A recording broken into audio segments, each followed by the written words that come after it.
আলহামদুলিল্লাহ, আমরা কোরআনের ১০৩তম সূরা সূরা আসরে চলে এসেছি। আমি প্রথমেই বলতে চাই যে এখন পর্যন্ত যে কয়টি সূরা আমরা পড়েছি এটা তার মধ্যে সবচেয়ে ছোট সূরা। অবশ্য এর চেয়েও ছোট সূরা সূরা কাউসার আমরা সামনেই পড়ব। এই সূরা নিয়ে দার্স করাটা আমার কাছে সবচেয়ে কঠিন মনে হয়। এই সূরা থেকে আমি যে শিক্ষাগুলো নিয়েছি তা আপনাদের সাথে আলোচনা করে শেষ করতে খুব সম্ভবত আমার এক সেশনের বেশি সময় লাগবে। এই জন্য আমি আল্লাহ তাআলার কাছে দোয়া করছি তিনি যেন আমার আলোচনায় স্পষ্টতা দেন, যাতে আমি এই সূরার প্রত্যেকটি বিষয় কোনো ভুলভ্রান্তি ছাড়াই সুন্দরভাবে উপস্থাপন করতে পারি। সূরাটি নিয়ে প্রথমেই যে বিষয়টি উল্লেখ করতে চাই তা হলো, আজকের সেশনে খুব সম্ভবত আমরা সূরাটির কেবল সারাংশ উপস্থাপন করতে পারব। হয়তো সামনের সেশনে আমরা এর প্রতিটি শব্দ আলাদাভাবে বিশ্লেষণ করব ইনশাআল্লাহ। তাই সবার আগে এই সূরাটির প্রেক্ষাপট ও স্থানকাল নিয়ে আলোচনা করব। এটা কোরআনের ১০৩ নম্বর সূরা। আমরা গত সপ্তাহে সূরা তাকাসুর পড়েছিলাম। এই সূরাটি তারপরেই এসেছে। যেমন শায়েখ ফাদেল সালেহ আস-সামিরাই বলছেন, এই সূরাটি ব্যাপক ক্ষয়ক্ষতির সময় নাজিল হয়েছে। এর আগের সূরাতে এসেছে আলহাকুমুত তাকাসুর হাত্তা যুরতুমুল মাকাবির, তোমাদের অধিক কামনা বাসনা আসক্তিতে পরিণত হয়েছে, যেটা স্পষ্টই একটা ক্ষতির কারণ। তার পরের সূরাটিতে এসেছে ওয়াইলুন লিকুল্লি হুমাযাতিল লুমাযাহ। এই সূরাতেই বলা হয়েছে কাল্লা লায়ুনবাযান্না ফিল হুতামাহ, অবশ্যই সে নিক্ষিপ্ত হবে অগ্নিকুণ্ডে, নারুল্লাহিল মুকাদা। অতএব এর আগে ও পরের উভয় সূরাতেই ক্ষতির কথা বলা হয়েছে। আর এই দুইটির মাঝের সূরাতে এসেছে ইন্নাল ইনসানা লাফি খুসর, এটি ক্ষতি সম্পর্কিত সূরা। এই সম্পর্কিত দুটি সূরার মাঝের অবস্থান। এই সূরা সম্পর্কে আরেকটি উল্লেখযোগ্য বিষয় হল, গত সূরায় আমরা দেখেছি যে সব শেষে আল্লাহ বলছেন সুম্মা লাতুসআলুন্না ইয়াওমা ইদিন আনিন নাঈম, তোমরা যে নিয়ামত ভোগ করছো সে ব্যাপারে জিজ্ঞাসিত হবে। আর এই সূরাটি শুরু হয়েছে আমাদের জন্য দেয়া সবচেয়ে বড় নিয়ামতের বর্ণনা দিয়ে। আল্লাহ এখানে বলছেন তোমাদেরকে সকল নিয়ামতের ব্যাপারে জিজ্ঞেস করা হবে, কিন্তু সবচেয়ে বড় নিয়ামত কি? সময়। আমাদের সময় আছে, এটি সবচেয়ে বড় নিয়ামত। আমাদের প্রত্যেকেরই সময় আছে, ধনী গরিব, সুস্থ অসুস্থ, বৃদ্ধ তরুণ, প্রত্যেকেরই সময় আছে। আমরা কিভাবে আমাদের সময় ব্যয় করছি এটাই হবে প্রশ্ন। সুবহানাল্লাহ। আল্লাহ বলেন তোমাদের সকল নিয়ামতের ব্যাপারে জিজ্ঞেস করা হবে। এর পরের সূরার শুরুতেই এমন একটি নিয়ামতের বর্ণনা এসেছে যার মূল্য আমরা কমই দেই, আর তা হলো আল আসর, সময়। এর আগের সূরাতেই ভয়াবহ উদাসীনতার ব্যাপারে আলোচনা করা হয়েছে, আত তাকাসুর। আমরা এটা নিয়ে ইতিমধ্যে আলোচনা করেছি। এটা আমাদের উদাসীন করে। আমরা আরও বেশি চাওয়া এবং পাওয়ার জন্য মুখিয়ে থাকি। নিজেদের যা আছে তা অন্যদের দেখিয়ে বেড়াই। এসবের মধ্যে আমরা ডুবে থাকি। কিন্তু আমরা কিসের প্রতি উদাসীন হই সেটা গত সূরায় বলা হয়নি। বলা হয়েছে যে তোমরা উদাসীন, কিন্তু কিসের প্রতি উদাসীন সেটা গুরুত্বপূর্ণ। ধরুন ভিডিও গেমসের কারণে আপনি পরীক্ষায় পড়াশোনা করতে পারছেন না, তাহলে ভিডিও গেমস আপনাকে উদাসীন করে, কিন্তু এটা আপনাকে কি থেকে দূরে রাখে? পরীক্ষার পড়া থেকে। তো গত সূরায় আন শব্দটি আসেনি। আমরা গত সপ্তাহে এটা আলোচনা করেছিলাম। আল্লাহ সাধারণত বলেন লা তুলহিকুম আমওয়ালুকুম ওয়ালা আওলাদুকুম আন যিকরিল্লাহ, তোমাদের ধন সম্পদ ও সন্তান সন্ততি যেন তোমাদেরকে উদাসীন না করে। কিন্তু তিনি এটা বলে শেষ করেননি, তিনি বলেন আল্লাহর স্মরণ থেকে। এখান থেকে শব্দটি এসেছে, কিন্তু গত সূরায় এটা ছিল না। আমরা কিসের প্রতি উদাসীন? এই প্রশ্নটি আমাদের সামনে চলে আসে। আর এই সূরায় আমরা দেখতে পাই বেশিরভাগ মানুষ যা থেকে উদাসীন তা হলো ইন্নাল্লাযীনা আমানু ওয়া আমিলুস সলিহাত ওয়া তাওয়াসাউ বিল হাক্কি ওয়া তাওয়াসাউ বিস সবর। যখন আমরা সামনে আরো বিস্তারিত পড়ব, সূরা আসরের শেষ আয়াতগুলো যখন পড়ব, আমরা সেখানে দেখব যে বেশিরভাগ মানুষই এই বিষয়গুলো নিয়ে একদমই চিন্তিত না, বরং অন্যান্য বিষয় নিয়ে তারা চিন্তিত। এই বিষয়ে তারা উদাসীন, অথচ এটাই একমাত্র তাদের ক্ষতি থেকে বাঁচাতে পারে। সুবহানাল্লাহ। এটা একটি অনন্য বৈপরীত্য, আর এটা কোরআনের একটি ভাষাশৈলী। অনেক সময় এটা এমন কিছু আইডিয়া উপস্থাপন করে যা পারিভাষিকভাবে একটি অপরটির সাথে দাঁড়িয়ে যায়। গত সূরার প্রধান পরিভাষা ছিল আত তাকাসুর, আর এই সূরার প্রধান পরিভাষা হলো খুসর বা ক্ষতি। খুসরকে বাংলা করলে ক্ষতি বোঝায়। আর তাকাসুর মানে হলো বেশি বেশি চাওয়া। অন্যদিকে খুসর দিয়ে বোঝানো হয় সবচেয়ে প্রয়োজনীয় জিনিসগুলোকে হারানো। মনে করেন আপনি কোনো ব্যবসায় কিছু অর্থ বিনিয়োগ করলেন, আর আপনি সেখান থেকে অন্তত 20% লাভ করতে চান, কিন্তু আপনি 10% লাভ করলেন। এটাকে আপনি ক্ষতি ধরতে পারেন, কিন্তু আপনি কিছু হলেও পেয়েছেন। আপনার মূলধন আপনি হারাননি। কিন্তু আপনি যদি কোনো ব্যবসায় অর্থ বিনিয়োগ করেন আর সেখান থেকে কোনো অর্থ তো পাননি, উপরন্তু আপনি মূলধন হারিয়ে ফেলেছেন। মানে হচ্ছে আপনি আপনার মূলধন হারিয়ে ফেলেছেন। আরবিতে যাকে বলা হয় রাসুল মাল, আপনি সেটাও হারিয়ে ফেলেছেন। তখন এটাকে বলা হবে খুসর। অন্যভাবে বলতে গেলে গত সূরায় বলা হয়েছে মানুষ কিভাবে প্রয়োজনের অতিরিক্ত চায় এবং চাইতে থাকে, কিন্তু তারপর বলা হচ্ছে বাস্তবিকভাবে মানুষ ক্ষতির মধ্যে নিমজ্জিত আছে। আপনি যা লাভ করেছেন বলে ভাবছেন, আসলে তা ক্ষতি ছাড়া আর কিছুই নয়। তাহলে আমরা দেখতে পাচ্ছি এই সূরাটি হচ্ছে গত 4টি সূরার উপসংহার, যা শুরু হয়েছে সূরা জিলজাল দিয়ে, ইযা জুলজিলাতিল আরদু জিলজালাহা। এরপরে আমরা পড়েছি ওয়াল আদিয়াতি দবহান, এরপরে পড়েছি আল কারিয়াহ, তারপরে পড়েছি আল হাকুমুত তাকাসুর। আর এর সবগুলোতেই মানুষের ক্ষতি নিয়ে আলোচনা করা হয়েছে, বিচারের দিনের ভয়াবহ অবস্থার কথা বর্ণিত হয়েছে। সূরা জিলজাল ও সূরা কারিয়া এটা এসেছে। এর পরপরই এসেছে যে আপনি এটা নিয়ে একদমই চিন্তিত নন। আপনার উদাসীনতা নিয়ে বলা হয়েছে সূরা আদিয়াত ও সূরা তাকাসুরে। এই সবগুলোর পরিসমাপ্তি টেনে এনে এখানে বলা হয়েছে মানুষের এই উদাসীন মনোভাবের কারণে তাদের পরিণতি কি? তাদের পরিণতি হলো তারা অবশ্যই ক্ষতির মধ্যে নিমজ্জিত। সুতরাং এই সূরাটি আসলে এই পুরো আলোচনার একটা সমাপ্তি কথন। আমরা আরও দেখতে পাই যে এই সূরাটি সূরা 3-এর সাথে অনেক দিক থেকে মিল। আমরা কয়েক সেশন আগে সূরা 3 পড়েছি, সেখানে আল্লাহ তাআলা বলছেন ইল্লাল্লাযীনা আমানু ওয়া আমিলুস সলিহাত ফালাহুম আজরুন গায়রু মামনুন। বিখ্যাত সূরা, তাই না? ইল্লাল্লাযীনা আমানু ওয়া আমিলুস সলিহাত, এখানেও আল্লাহ একই রকম বলছেন ইল্লাল্লাযীনা আমানু ওয়া আমিলুস সলিহাত। এরপর কিছুটা ভিন্ন ভাষায় ওয়া তাওয়াসাউ বিল হক ওয়া তাওয়াসাউ বিস সবর, এখানে কিছুটা ভিন্ন। এই সূরায় মানুষের কথা এসেছে ইন্নাল ইনসানা লাফি খুসর। তিনিও আল্লাহ মানুষের ব্যাপারে বর্ণনা করেছেন। তিনি বলছেন লাকাদ খলাকনাল ইনসানা ফি আহসানি তাকওয়িম। অতএব দুটি সূরাতে মানুষের ব্যাপারে আলোচনা এসেছে, দুটিতেই যারা সৎ কাজ করে তাদের বর্ণনা এসেছে। আপনি এই দুটিকে এদের মূলভাব এবং গঠন দিয়ে তুলনা করলে দেখবেন একটি হলো ইতিবাচক, অপরটি নেতিবাচক ভাব বোঝায়। অন্যভাবে বললে সূরা আসরে প্রকৃত মূলভাব হলো সতর্কতা, এটা নেতিবাচক ভাব বোঝাচ্ছে। কিন্তু সূরা 3-এ দেখবেন সূরাটি শেষও হয়েছে ইতিবাচক বর্ণনা দিয়ে। সেখানে তো কোনো ক্ষতির কথা বলা হয়নি, বরং পুরোপুরি ইতিবাচক বর্ণনা। ফালাহুম আজরুন গায়রু মামনুন ফামা ইউকাযযিবুকা বা'দু বিদ্দিন আলাইসাল্লাহু বিআহকামিল হাকিমিন। এমনকি সূরাটির শুরুতে এসেছে যে মানুষকে সৃষ্টির সেরা রূপে সৃষ্টি করা হয়েছে। অতএব সূরা 3-এ অনেক ইতিবাচক বর্ণনা এসেছে, অপরদিকে সূরা আসরে এসেছে অনেক সতর্কতামূলক কথা। কিন্তু যদি আপনি এই দুটিকে একত্র করে পড়েন, আপনি অসাধারণ কিছু শিক্ষা পাবেন। প্রথমে আল্লাহ বলছেন আল্লাহ মানুষকে বানিয়েছেন সৃষ্টির সেরা রূপে, আর এখানে বলছেন প্রত্যেকটি মানুষই ক্ষতির মধ্যে ডুবে আছে। তিনি যদি সৃষ্টির সেরা করে বানান, তাহলে আমরা কেন সবাই ব্যর্থ হচ্ছি, তাই না? তিনি যদি আমাদেরকে সেরা করে বানান, যদি আমরা শ্রেষ্ঠই হই, তাহলে আমরা কেন ক্ষতিগ্রস্তদের মধ্যে অবস্থান করছি? আমরা কেন পরাজিত হচ্ছি? আল্লাহ তাআলা আমাদেরকে প্রথমে বলেননি যে মানুষ ক্ষতির মধ্যে ডুবে আছে। তিনি প্রথমে বলেছেন সফল হবার সব ধরনের গুণই মানুষের মধ্যে আছে, কিন্তু ক্ষতিগ্রস্ত হওয়াটা কেবলমাত্র তাদের নিজেদের ব্যর্থতা। ইন্নাল ইনসানা লাফি খুসর, এটা পরে এসেছে, কিন্তু ইতিবাচক বর্ণনাটি এসেছে আগে। আল্লাহর সাথে আমাদের সম্পর্কগুলোর অন্যতম একটি মৌলিক সম্পর্ক হলো তার নিকট দোয়া করা। তার সাহায্যের কাঙাল আমরা। আমাদের ধর্মীয় ক্ষেত্রে তার সাহায্য দরকার, হেদায়েত পাওয়ার ক্ষেত্রে তার সাহায্য দরকার, সত্য পথের উপর টিকে থাকার জন্য, অসৎ পথ থেকে দূরে থাকার জন্য, তার ক্ষমা পাওয়ার জন্য আমাদের তার সাহায্য দরকার, তার সহায়তা দরকার আধ্যাত্মিক ক্ষেত্রে আমাদের ঈমানের জন্য। এছাড়াও জীবন পরিচালনার সকল ক্ষেত্রে আমরা তার সাহায্যের মুখাপেক্ষী। আমাদের পারিবারিক বিষয়ে তার সাহায্য দরকার, অর্থনৈতিক ক্ষেত্রে তার সাহায্য প্রয়োজন আমাদের। আপনাদের মাঝে অনেকেই এমন আছেন যারা ভয়ঙ্কর অর্থনৈতিক সমস্যায় নিমজ্জিত। কেউ আপনার সমস্যার কথা বুঝে না, একমাত্র আল্লাহ এবং আপনি ছাড়া আর কেউ বুঝে না। আপনি আপনার সমস্যার কথা কাউকে বোঝাতে ব্যর্থ হয়েছেন, তারা বুঝে না। একমাত্র আল্লাহ ছাড়া আর কেউ জানে না আপনি কি মুসিবতে জীবন অতিবাহিত করছেন। আমাদের সকলেরই কোনো না কোনো সমস্যা রয়েছে। আল্লাহ নিজেই দুনিয়ার জীবনের এই বাস্তবতার কথা কোরআনে উল্লেখ করেছেন। তিনি বলেন লাকাদ খলাকনাল ইনসানা ফি কাবাদ, নিশ্চয়ই আমি মানুষকে শ্রম নির্ভর রূপে সৃষ্টি করেছি। হয় আপনি মানসিকভাবে পরিশ্রান্ত, না হয় ইমোশনালি আপনি ক্লান্ত। অতিরিক্ত কাজের চাপে আপনি পরিশ্রান্ত, শারীরিকভাবে আপনি ক্লান্ত, স্বাস্থ্যগত দিক দিয়ে আপনি পরিশ্রান্ত, বয়সের ভারে আপনি ক্লান্ত। আপনার সমস্যা থেকে বের হয়ে আসার জন্য অনেক সমাধান খুঁজছেন, কিন্তু কিছুই কাজ করছে না। এভাবে আপনার সৃজনশীলতাও একসময় নষ্ট হয়ে যায়। আমরা সবসময় পরিশ্রান্ত জীবনযাপন করছি, আমরা প্রতিনিয়ত কোনো না কোনো সমস্যায় জর্জরিত।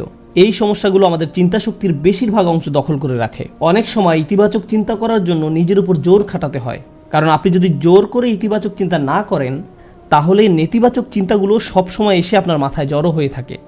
সব সমস্যা যেগুলো সমাধান দরকার, এগুলো নিয়েই আমরা সবসময় চিন্তামগ্ন থাকি। আল্লাহর সাথে আমাদের সম্পর্কগুলোর একটি হলো আমরা যেন আমাদের সমস্যাগুলো সমাধানের জন্য তার নিকট দোয়া করতে পারি। আমাদের যা যা দরকার আমরা যেন সেটা তার নিকট চাইতে পারি। তো আজ আমি যে বিষয়টি নিয়ে কথা বলতে চাই, এমন একটি সিক্রেট উপাদান যার মাধ্যমে আমরা আল্লাহর নিকট যা ইচ্ছা তাই চাওয়ার সামর্থ্য অর্জন করতে পারি। আমরা সবাই বিভিন্ন জিনিস আল্লাহর কাছে চাই, আর সেটা হতে পারে আল্লাহ এবং বান্দার মাঝে একান্ত গোপন কোনো ব্যাপার। আপনি যদি আসলেই আল্লাহর নিকট থেকে আপনার দোয়ার উত্তর আশা করেন, তাহলে কিছু শর্ত আগে পূরণ করতে হবে। আর তার মাঝে অন্যতম একটি গুরুত্বপূর্ণ ব্যাপার যা কোরআনের সর্বত্র বিশেষ জোর দেওয়া হয়েছে, তা হলো আমাকে এবং আপনাকে সবার আগে আল্লাহর নিকট নিঃশর্ত ক্ষমা চাইতে হবে। তার নিকট কোনো কিছু চাওয়ার পূর্বে আপনাকে ক্ষমা চাইতে হবে। আপনাকে ক্ষমা চাইতে হবে। আপনার যে প্রয়োজনগুলো আছে সেগুলো চাওয়ার পূর্বে আমাদেরকে আল্লাহর নিকট পরিপূর্ণ আন্তরিকতার সাথে ক্ষমা চাইতে হবে। এটা শোনার পর আপনি হয়তো জিজ্ঞেস করতে পারেন, ক্ষমা চাওয়ার জন্য কোন দোয়া পড়তে হবে, বা ক্ষমা চাওয়ার জন্য শ্রেষ্ঠ দোয়া কোনটি? মানুষ বিভিন্ন অকেশনে বিভিন্ন রকমের দোয়া পড়ে। যেমন কোনো সন্তান সম্ভব বা মা এসে জিজ্ঞেস করে, কিছুদিনের মধ্যে আমার বাচ্চা হবে, এখন আমার বাচ্চার জন্য কোন দোয়াটি আমি পড়তে পারি? অথবা কেউ একজন এসে বলতে পারে যে আমি চাকরির ইন্টারভিউ দিতে যাচ্ছি, কোন দোয়াটি আমি এখন পড়তে পারি? আমাকে বিশেষ বিশেষ সময় উপলক্ষে বিশেষ বিশেষ দোয়া প্রদান করুন।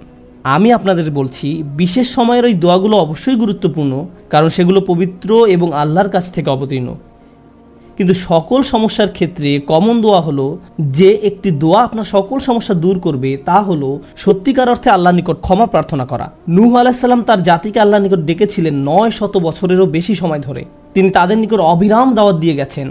তার নবুয়তি জিন্দেগির শেষ দিকে এসে তিনি পেছনে ফিরে দেখেন এবং তিনি তাদের নিকট যে বার্তাটি দিতে চেয়েছিলেন তার একটা সারাংশ দাঁড় করিয়েছেন। তিনি তাদের উদ্দেশ্যে শুধু একবার বা দুইবার কথা বলেননি। লাইলান ওয়া নাহারা দাউতু কওমি লাইলান ওয়া নাহারা। তিনি বলেন, হে আমার পালনকর্তা, আমি আমার সম্প্রদায়কে দিবারাত্রি দাওয়াত দিয়েছি। তিনি রাতেও কোনো বিরতি নেননি। কোরআনের একটি সূরা তার নামে নামকরণ করা হয়েছে, সূরাত নূহ। সেখানে এই গোটা সময় ধরে যে তার সম্প্রদায়কে তিনি দাওয়াত দিয়ে গেছেন তার একটা সারমর্ম তুলে ধরা হয়েছে। আমি তোমাদের কাছ থেকে কি আশা করেছিলাম? কুল্লামা দাউতু লিতাগফিরা লাহুম। আর এই গোটা সময় ধরে আমি তাদেরকে এই ধর্মের দিকে আহ্বান করেছি যেন আপনি তাদেরকে ক্ষমা করেন ইয়া রব, যেন আপনি তাদেরকে ক্ষমা করেন ইয়া রব। আমি ঠিক এই কথাগুলো তাদের বারবার বলেছি। ফাকুলতু ইস্তিগফারু রব্বাকুম। অতবার বলেছি, তোমরা তোমাদের পালনকর্তার ক্ষমা প্রার্থনা করো। ইন্নাহু কানা গফফারা। নিশ্চয়ই আল্লাহ হলেন এমন সত্তা যিনি বারবার ক্ষমা করতে থাকেন। এরপর তিনি যা বলছেন তা খুবই অসাধারণ। আমি চাই আপনারা এই বিষয়টা উপলব্ধি করুন যে তিনি কোন ধরনের মানুষগুলোর উদ্দেশ্যে কথা বলছিলেন। তিনি ইতিহাসের অন্যতম খারাপ একটা সম্প্রদায়ের উদ্দেশ্যে কথা বলছিলেন। নূহ আলাইহিস সালামের সম্প্রদায়কে পৃথিবীর অন্যতম চরম অবাধ্য জাতিগুলোর একটি হিসাবে বর্ণনা করা হয়েছে। সূরাতুজ জারিয়াতে আল্লাহ বিভিন্ন জাতি সম্পর্কে বর্ণনা করেছেন যারা আল্লাহর বিরুদ্ধে, তাদের নিকট প্রেরিত রাসূলদের বিরুদ্ধে বিদ্রোহ ঘোষণা করেছিল, ফলে তাদের ধ্বংস করে দেয়া হয়েছিল। সূরা আন-নাজমে যখন নূহ আলাইহিস সালামের জাতির কথা আসলো, তিনি বললেন, ওয়া কওমু নূহিম মিন ক্বাবলু ইন্নাহুম কানু হুম আযলামু ওয়া আতগা। আর পূর্বে নূহের কওমকেও, নিশ্চয়ই তারা ছিল অতিশয় জালিম এবং চরম অবাধ্য। বিষয়টা যৌক্তিক মনে হয়। অন্য সকল নবীর মতো শুধু এক প্রজন্মের জন্য তাদের নবী ছিলেন না, প্রতি শতাব্দীতে 3-4 প্রজন্ম মানুষের জন্য শতাব্দীর পর শতাব্দী ধরে তাদের একজন নবী ছিল। প্রতি 20 বছর পর পর নতুন নতুন প্রজন্মের আবির্ভাব ঘটে, আর নূহ আলাইহিস সালাম এটা দেখেছিলেন শতাব্দীর পর শতাব্দী ধরে। প্রতি 20 বছর পর পর নতুন নতুন প্রজন্মের আবির্ভাব ঘটে। তিনি 40 থেকে 50 প্রজন্মের মানুষদের দেখেছিলেন, আর তারা সবাই তাকে প্রত্যাখ্যান করেছিল। আর তিনি সকল প্রজন্মকে একই দাওয়াত দিয়ে যাচ্ছিলেন। একটি উদ্দেশ্যকে সামনে রেখে আমি এই বিষয়টির উপর আলোকপাত করছি। তিনি চরম অবাধ্য এক জাতির উদ্দেশ্যে কথা বলছিলেন। তাদের নিকট তিনি কি প্রস্তাব তুলে ধরেন? তিনি বলেন, ইস্তিগফারু রব্বাকুম, তোমাদের রবের ক্ষমা প্রার্থনা করো। ইন্নাহু কানা গফফারা। তোমরা বারবার আল্লাহর অবাধ্যতা করছিলে, তিনি বারবার ক্ষমা করতে থাকেন। তোমরা বারবার আল্লাহর অবাধ্যতা করছিলে, আল্লাহ বারবার ক্ষমা করতে থাকেন। কিন্তু তার প্রস্তাব এখানেই থেমে থাকেনি। তিনি বলেন, ইউরসিলুস সামা আলাইকুম মিদরারা। এখানে ইউরসিলু হলো জওয়াবে আমর। এর মানে হলো, যদি তোমরা তার নিকট ক্ষমা প্রার্থনা করো তাহলে আল্লাহ তোমাদের জন্য আসমানের দরজা খুলে দিবেন, আর এটা তোমাদের উপর অজস্র ধারায় করুণা বর্ষণ করবে। এর দ্বারা বৃষ্টিও বোঝানো হতে পারে, কিন্তু পরিহাসের বিষয় হলো এখানে বৃষ্টি দ্বারা বন্যা ইঙ্গিত করা হয়নি, যদিও সব শেষে বন্যা কবলিত হয়েছিল নূহ আলাইহিস সালামের জাতি। এই আয়াতে আল্লাহ ভিন্ন ধরনের বৃষ্টির কথা বলেছেন। যদি তারা ক্ষমা প্রার্থনা করত, যে বৃষ্টি তাদের ধ্বংস করে দিয়েছিল সেই বৃষ্টি হতে পারত তাদের জন্য জীবন আহরণকারী। তারা বৃষ্টির জন্য প্রার্থনা করেনি, আর আল্লাহ তাদের বলছেন ক্ষমা প্রার্থনা করত যদি তারা, তোমরা যদি ক্ষমা প্রার্থনা করো আকাশের দরজা তোমাদের জন্য খুলে দেওয়া হবে, আর তা বৃষ্টি বর্ষণ করতে থাকবে। আল্লাহ বলেননি যে পানি বর্ষিত হবে, তিনি বলছেন আকাশ বর্ষণ করবে। কারণ আকাশ শুধু বৃষ্টি নয়, আরও রহমত বর্ষণ করতে পারে। আকাশ থেকে ক্ষমা আসে, আকাশ থেকে প্রশান্তি আসে, বিশ্বাস আসে, রিজিক আসে, সমস্যার সমাধান আসে আসমান থেকে। তিনি তোমাদের জন্য আকাশ খুলে দিবেন আর আকাশের সকল সম্পদ তোমাদের উপর অঝোর ধারায় বর্ষিত হতে থাকবে। আর তোমরা এতদিন রহমতের ভাগিদার হতে পারছিলে না, কারণ তোমরা ক্ষমা প্রার্থনা করনি। তাই এখন ক্ষমা চাইলে এটা খুলে যাবে। একটা একটা করে আপনার সমস্যাগুলোর কথা আল্লাহকে বলেন। আপনার এমনও সমস্যা থাকতে পারে যেটার কথা আপনি নিজেও জানেন না, কিন্তু আল্লাহ জানেন। আমি আর আপনি যদি সত্যিকার অর্থে আল্লাহ নিকট ক্ষমা চাইতে পারি, তাহলে ওই অজানা সমস্যাগুলো স্বর্গীয় হস্তক্ষেপে সমাধান হয়ে যাবে। ইউরসিলুস সামা আলাইকুম মিদরারা। আল্লাহ সুবহানাহু ওয়া তাআলা এখানেই থেমে যাননি। আপনি কার জন্য ক্ষমা চাচ্ছেন? আপনার নিজের জন্য। ইস্তাগফিরু রাব্বাকুম। তোমরা নিজেদের জন্য ক্ষমা প্রার্থনা করো। আল্লাহ বলেন, ওয়ায়ুমদিদকুম বিআমওয়ালিন ওয়া বানিনা। তোমাদের ধন সম্পদ, তোমাদের সন্তান সন্ততি বাড়িয়ে দেওয়া হবে। তিনি ধন সম্পদ এবং সন্তান সন্ততি দিয়ে তোমাদের ঐতিহ্যকে সমৃদ্ধ করে দিবেন। এমন সম্পদ নয় যা আপনাকে আল্লাহর কাছ থেকে দূরে সরিয়ে দিবে, কারণ এই টাকা দেওয়ার কথা এসেছে আপনার ক্ষমা চাওয়ার প্রেক্ষাপটে। তিনি আপনাকে ভালো অর্থ দিবেন যা আপনার জন্য দুনিয়াতে এবং পরকালে কল্যাণ নিয়ে আসবে। তিনি আপনাদের ভালো সন্তান দান করবেন যারা আপনার জীবিত থাকা অবস্থায় ভালো কাজ করবে, তারা আপনাদের সম্মান করবে, ভালোবাসা দেখাবে, আনুগত্য করবে, আপনি তাদের দেখে গর্বিত হবেন। এমনকি আপনি এই দুনিয়া ছেড়ে চলে গেলেও তারা ভালো কাজ করতে থাকবে, যা সাদাকায়ে জারিয়া হিসাবে আপনার আমলনামায় এসে যোগ হবে। আল্লাহ আপনাকে এই সব কিছু দান করবেন। প্রসঙ্গত এই দুই শব্দ অর্থ এবং সন্তান সন্ততি। ইন্নাহুম আসাউনি ওয়াত্তাবাউ মান লাম ইয়াজিদহু মালুহু ওয়া ওয়ালাদুহু ইল্লা খাসারা। আমার সম্প্রদায় আমাকে অমান্য করেছে আর অনুসরণ করেছে এমন লোককে যার অর্থ ও সন্তান সন্ততি কেবল তার ক্ষতি বৃদ্ধি করেছে। কিন্তু আপনার ক্ষমা চাওয়ার পরে আল্লাহর পক্ষ থেকে যে ধন সম্পদ এবং সন্তান সন্ততি আসে, তা আপনার জন্য শুধু কল্যাণই নিয়ে আসে। একই ধন সম্পদ এবং সন্তান সন্ততি, পার্থক্য হলো এখন তাদের উপর আল্লাহর ক্ষমা ও রহমত রয়েছে। বিষয়টা এমন যেন তারা দূষিত হয়ে গিয়েছে, যতক্ষণ না আল্লাহ তার ক্ষমার মাধ্যমে তাদের পরিশুদ্ধ করেন। আল্লাহর নিকট ক্ষমা প্রার্থনা করলে কত শত পথ আপনার জন্য খুলে যাবে। আসমানের দরজা আপনার জন্য এমনভাবে খুলে যাবে যে আপনি কল্পনাও করতে পারবেন না। আপনি সবকিছু আরো ভালোভাবে বুঝতে পারবেন। আপনার ব্যক্তিগত সমস্যাগুলো দূর হতে শুরু করবে। উদাহরণস্বরূপ রাগের কথা ধরা যাক। রাগ হওয়া থেকে মুক্তি পাওয়া আসলেই অনেক কঠিন। বহু মানুষ খুবই সমস্যাপূর্ণ জীবনযাপন করে, খুব অল্পতেই রেগে যান, কিছু একটা তাদের সামান্যতেই ক্রোধান্বিত করে, আর তারা এর সাথে লড়াই করতে পারেন না। তারা তাদের এই সমস্যাটা বুঝতে পারেন, কিন্তু নিজের কাছে অসহায় হয়ে পড়েন এবং মনে মনে ভাবেন, না, আমার পক্ষে এই রাগ হওয়া থেকে মুক্তি পাওয়া সম্ভব না। হুদায়বিয়ার সন্ধির সময় সাহাবীরা খুবই রাগান্বিত হয়ে পড়েছিলেন। তাদের রাগ দূর করা সম্পর্কে আল্লাহ কি বলছেন?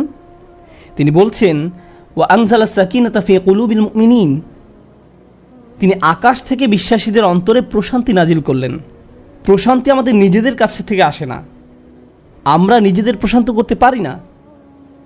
মুসা আলাইহিসসালামের মা ভয়ে টেনশনে প্রায় মারা যাচ্ছিলেন, যখন তার ছোট শিশু একটা বক্সে বন্দি করে পানিতে ভাসিয়ে দিলেন। লাউলা আর রাবাতনা আলা কলবিহা, যদি আমি তার হৃদয়কে দৃঢ় করে না দিতাম। তার নিজের পক্ষে সে অন্তরকে দৃঢ় করা সম্ভব ছিল না। ঐশ্বরিক হস্তক্ষেপ বললে এটা ব্যাপার আছে। আল্লাহ তার অন্তরকে দৃঢ় করেছিলেন, যা আমাদেরকে আমাদের ব্যক্তিগত দুর্বলতা এবং প্রবণতা থেকে সুস্থ হতে সাহায্য করে। কিছু কিছু মানুষ অশ্লীলতার প্রতি খুবই আকৃষ্ট হয়ে পড়ে, কেউ কেউ ক্রোধ নিয়ন্ত্রণ করতে পারে না, আবার কেউ কেউ মারাত্মক লোভী, সবসময় শুধু টাকা পয়সা নিয়ে চিন্তামগ্ন থাকে। তারা এইসব থেকে বের হয়ে আসতে চায়, কিন্তু নিজেদের সাথে যুদ্ধ করে পারে না। এই সব সমস্যার সমাধান আসে আল্লাহর পক্ষ থেকে। আপনার একান্ত ব্যক্তিগত গভীর সমস্যার সমাধান আসে আসমান থেকে। বৃষ্টি যেমন পৃথিবীকে পরিষ্কার করে দেয়, তেমনি আসমান থেকে আল্লাহর রহমত এসে আপনার সমস্যাগুলোকেও ধুয়ে মুছে পরিষ্কার করে দেয়। ওয়ায়াজআল লাকুম জান্নাতিন ওয়ায়াজআল লাকুম আনহারা। তোমাদের জন্য উদ্যান স্থাপন করবেন, তোমাদের জন্য নদী নালা প্রবাহিত করবেন। অর্থাৎ আল্লাহ বলছেন, যদি শুধু ক্ষমা চাও সবই দিব। আমি আপনি মনে করি যে যদি আমরা আল্লাহর কাছে ক্ষমা চাই তাহলে শুধু ক্ষমা পাবো, কিন্তু আল্লাহ বলছেন যদি ক্ষমা চাও তাহলে এমন কিছু নেই যা আমি তোমাদের দিব না। বিষয়টা এমন যে আপনি ইচ্ছা করলে এক এক করে বিভিন্ন জিনিস চাইতে পারেন, অথবা শুধু ক্ষমা চান তাহলে সবই পাবেন। কি আর বাকি থাকে? অর্থ, সন্তান সন্ততি, আপনার সকল সমস্যার সমাধানে আকাশ খুলে যাবে, বাগান, নদী, সব কিছু আপনার জন্য প্রস্তুত।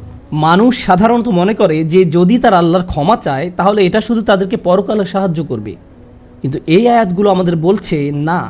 এই আয়াতগুলো আমাদেরকে বলছে যে না, আল্লাহ শুধু আমাদেরকে পরকালেই সাহায্য করবেন তা নয়, তিনি আমাদেরকে এই দুনিয়াতেও সাহায্য করবেন। একবার হজের কথা চিন্তা করুন। আমার আপনার জন্য হজের সবচেয়ে বড় অনুপ্রেরণা হলো আমাদের অতীতের সকল গুনাহ মাফ করে দেওয়া হবে। আমরা নতুন করে আবার শুরু করতে পারবো। যে কাপড়ে আপনি কবরে শায়িত হওয়ার কথা, সেরকম একটি কাপড়ে আপনি হজে যান। এমনকি হজের সময় যখন আমরা মার্চ করি, সে সম্পর্কে বলা হয়েছে সুম্মা আফিদু মিন হাইসু আফদান নাস ওয়াস্তাগফিরুল্লাহ। অতঃপর তোমরা প্রত্যাবর্তন করো যেখান থেকে মানুষরা প্রত্যাবর্তন করে, এবং আল্লাহর কাছে ক্ষমা চাও। হজের মূল বিষয় হলো আল্লাহর নিকট ক্ষমা চাওয়া। এটাই হজের মূল উদ্দেশ্য। আর সেই হজের সময় আমরা কি দোয়া করি? রব্বানা আতিনা ফিদ দুনিয়া হাসানা অফিল আখিরাতি হাসানা অফিল আখিরাতি হাসানা। প্রতিটি তাওয়াফে একই দোয়া পাঠ করা হয়, যা কোরআনে মাজিদে এসেছে। রব্বানা আতিনা ফিদ দুনিয়া অফিল আখিরা রব্বানা আতিনা ফিদ দুনিয়া হাসানা অফিল আখিরাতি হাসানা। আমাদেরকে এই দুনিয়ার কল্যাণ এবং পরকালের কল্যাণও দান করুন। অন্য কথায়, এই দুনিয়ায় আমাদেরকে এমন কল্যাণ দান করুন যা পরকালের কল্যাণকে নিশ্চিত করবে। এরকম কিছুর অস্তিত্ব রয়েছে। আর এই সব কিছু আমরা তখনই পাব যখন আপনি আন্তরিকতার সাথে আল্লাহর নিকট ক্ষমা চাইব। খুতবার এই অংশটার উদ্দেশ্য ছিল আপনাদের নিকট ক্ষমা চাওয়ার কিছু উপকারিতা তুলে ধরা, ক্ষমা চাওয়ার লক্ষ্য বর্ণনা করা। কিন্তু আমরা এখনো বলিনি যে কিভাবে ক্ষমা চাইব। কেউ কেউ কৃত্রিম উপায়ে ক্ষমা চায়, আস্তাগফিরুল্লাহ আস্তাগফিরুল্লাহ আস্তাগফিরুল্লাহ। কারো কারোর জন্য এটা এত নকল যে একবার আলী রাদিয়াল্লাহু তাআলা আনহু একজনকে এরূপ করতে দেখে বললেন, তোমার ইস্তেগফারেরও ইস্তেগফার প্রয়োজন।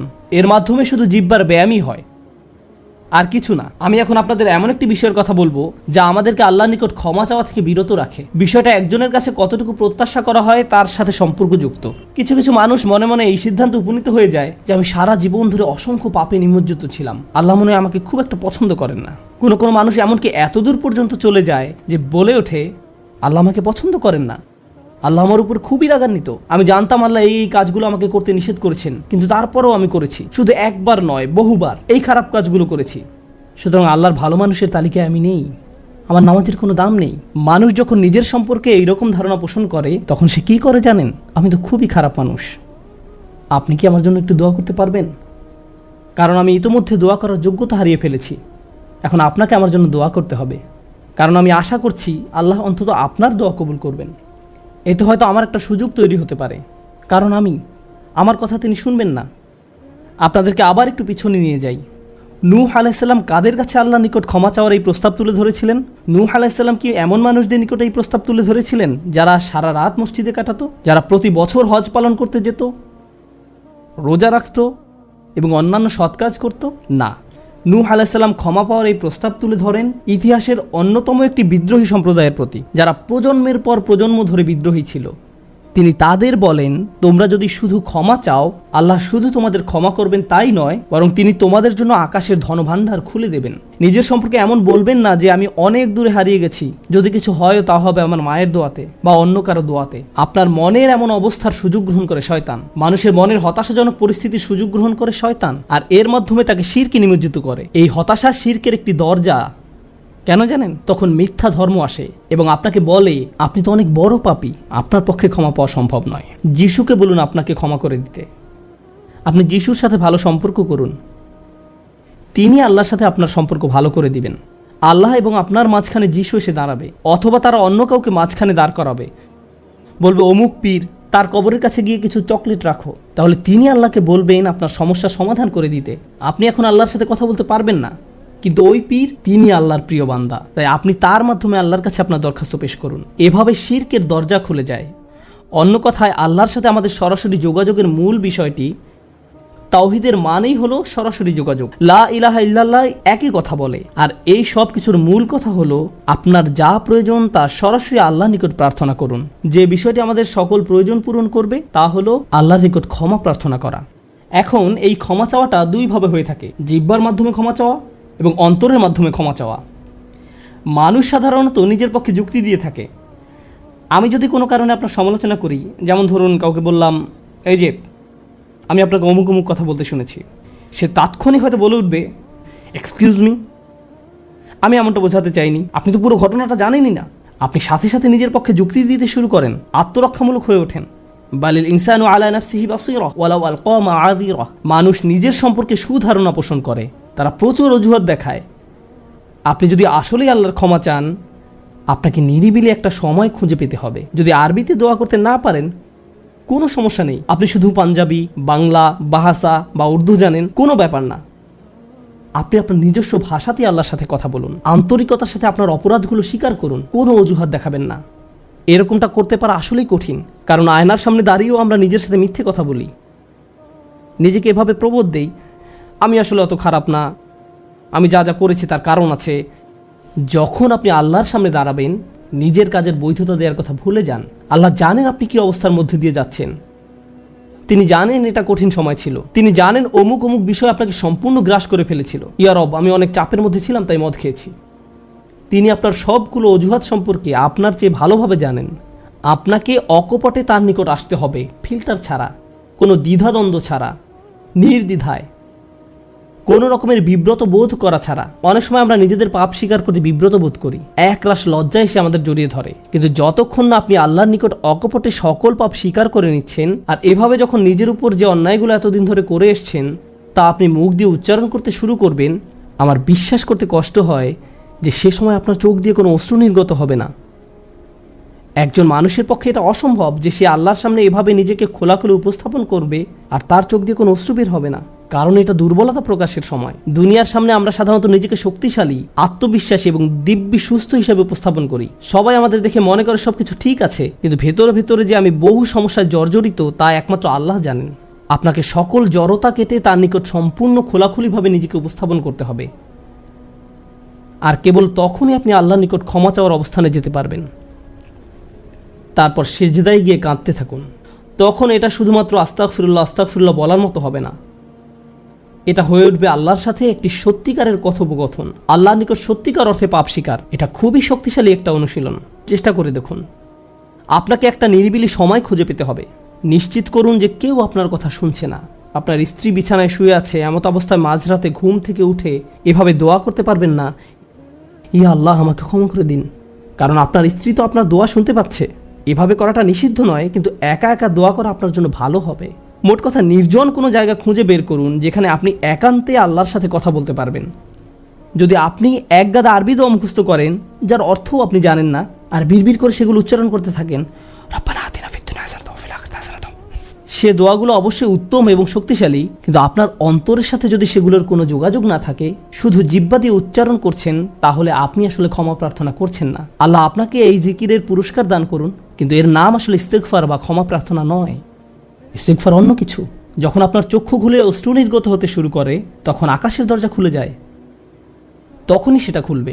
এই দুইটার মাঝে একটা কানেকশন আছে।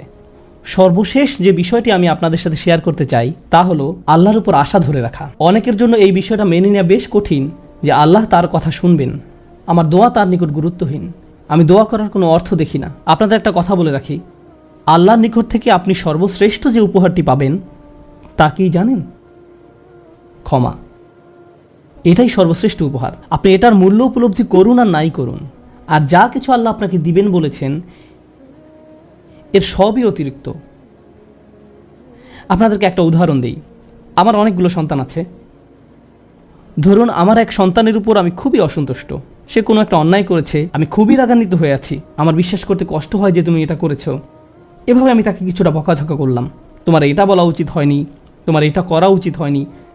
তারপরের দিন অন্য এক সময় আমার জন্য তার কিছু একটা করার কথা, যেমন আমার জন্য একটা কার্ড বানানোর কথা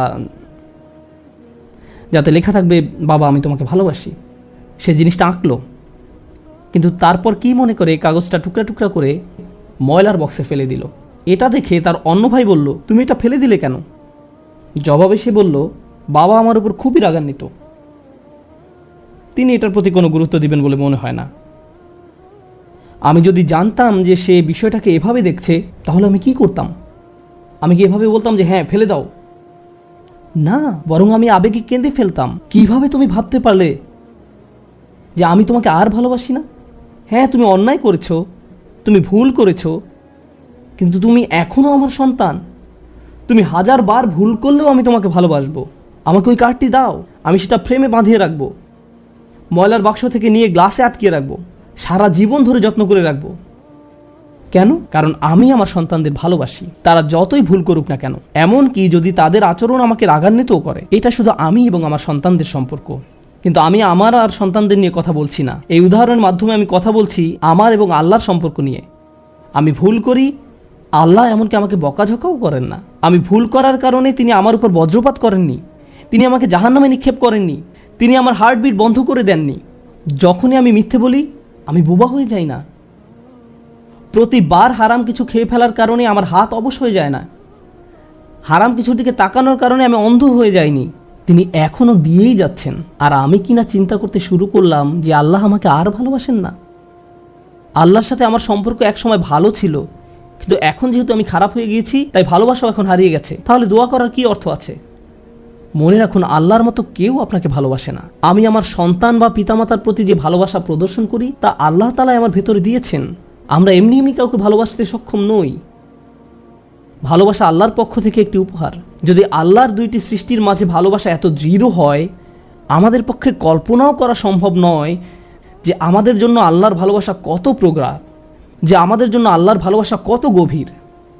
কেউ এর বিপরীত বললে তার কথায় কান দিবেন না। একমাত্র যে মনে করে আল্লাহ তাকে ঘৃণা করে, তার কোনো আর আশা নেই, সে হলো শয়তান। সেই তা বিশ্বাস করে। তার ক্ষমা চাওয়ার কোনো কারণ নেই, কারণ তার সকল আশা হারিয়ে গেছে আর সে নিজের সম্পর্কে এটা মেনে নিয়েছে। এখন আপনি যদি নিজের সম্পর্কে এরকম মনে করেন, তাহলে কার পথ আপনি অনুসরণ করছেন? একবার চিন্তা করে দেখুন। যদি আদম আলাইহিস সালাম জান্নাতে থাকা অবস্থায়, আর জান্নাতের চেয়ে উত্তম কোনো জায়গা তো আর আপনার পক্ষে থাকা সম্ভব নয়, তারপর তিনি একটি ভুল করলেন আর আল্লাহ আযজা ওয়া জাল্লা তাকে দুনিয়াতে পাঠিয়ে দিলেন। এখন আদম আলাইহিস সালাম যদি এরকম চিন্তা করতেন, আমার এত বড় একটা ডিমোশন হয়ে গেল, আমি কিভাবে আল্লাহর সাথে আবার কথা বলবো? আমি তাকে এত হতাশ করার পর কিভাবে কথা বলবো? কিন্তু আল্লাহ তাকে শিখিয়ে দিলেন কি করতে হবে, কিভাবে তার অন্তর আবার ঠিক করতে হবে। রব্বানা যালামনা আনফুসানা ওয়া ইল্লাম তাগফির লানা ওয়া তারহামনা লানাকুনান্না মিনাল খাসিরিন। জান্নাতের তুলনায় দুনিয়া তো কিছুই না। তিনি জান্নাত থেকে দুনিয়ায় এলেন, এত দূর নেমে আসা সত্ত্বেও এখনও তিনি আল্লাহর নিকটেই আছেন। এই শব্দগুলোই আল্লাহর সাথে তার সম্পর্ক আবার জুড়ে দিল। দোয়ার উপর আস্থা হারাবেন না। এত দূর নেমে আসা সত্ত্বেও এখনও তিনি আল্লাহর নিকটেই আছেন। আন্তরিকভাবে আল্লাহর কাছে কিভাবে দোয়া করবেন তার প্রস্তুতি এখনই শুরু করুন। মনে রাখুন, আল্লাহ আপনাদের সবার দোয়া শুনবেন। উজিবু দাওয়াতাদ দাঈ ইযা দান। এই ঘোষণাটি রমজান মাসের। আমি আহ্বানকারীটাকে সাড়া দেই যখন সে আমাকে ডাকে। এটা আল্লাহর অঙ্গীকার। আর আমি আপনি 1 নম্বর যে দোয়াটি করব তা হলো ক্ষমা চাওয়ার দোয়া। আল্লাহ আমাদেরকে এমন মানুষে পরিণত করুন যারা সত্যিকার অর্থে ক্ষমা চায়। আল্লাহ আমাদের অন্তরে তার নিকট ক্ষমা প্রার্থনা করার তীব্র ব্যাকুলতা তৈরি করে দিন। আল্লাহ আমাদের অন্তরকে এমন নরম করে দিন যেন আমাদের চোখ দিয়ে অশ্রু নেমে আসে। আমরা যারা তার নিকট ক্ষমা প্রার্থনা করি, আমাদের সবার জন্য আল্লাহ আযজা ওয়া জাল্লা তার রিজিকের দরজা খুলে দিন। সর্বশেষ একটা বিষয় মনে করিয়ে দিতে চাই যে আল্লাহ আযজা ওয়া জাল্লা অনেক পথভ্রষ্ট জাতিকে ধ্বংস করা থেকে বিরত থাকেন। কেন জানেন? কারণ সেখানে এমন মানুষ রয়েছে যারা আল্লাহ নিকট ক্ষমা চায়। শুধু তাদের মাঝে এমন কিছু মানুষ রয়েছে যারা এখনও আল্লাহ নিকট ক্ষমা প্রার্থনা করে। তাদের কারণেই আল্লাহ গোটা জাতিকে আর ধ্বংস করেন না। ইস্তেগফার করা মানুষে পরিণত হন। আল্লাহ আমাদের সবাইকে রক্ষা করুন।